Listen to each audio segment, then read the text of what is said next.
اهلا بيكم في حلقة جديدة من حلقات المزيكاتي. النهاردة هقولك ازاي تقدر توصل الثيرد بارتي بلجنز بالكيبيز بتاعك بعد الفصل الموسيقي.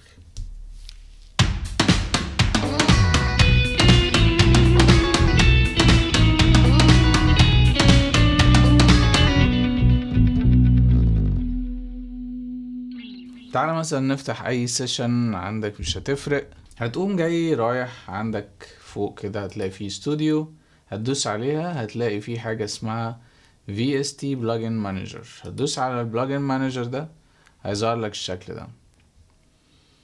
اوكي، هيظهر لك بالشكل ده كده.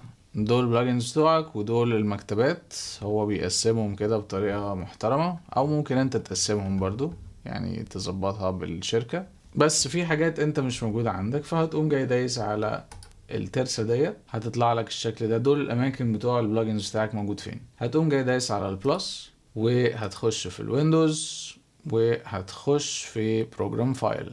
دور على فايل اسمه بروجرام فايل.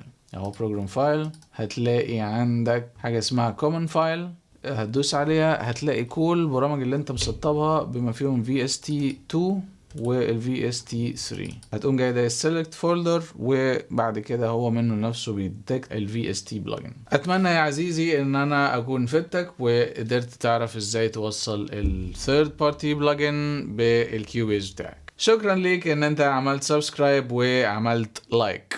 هسيب لك تحت في الديسكريبشن لينك للجروب بتاعي على الواتساب، والجروب ده كوميونيتي صغير جدا مكون من ناس كتير بتحب تساعد بعضيها، سواء كان في مزيكا سواء كان في هندسة الصوت. وساعات كده بقوم جاي اعمل حاجات اونلاين، بدي حاجات فور فري، انت وحظك بقى.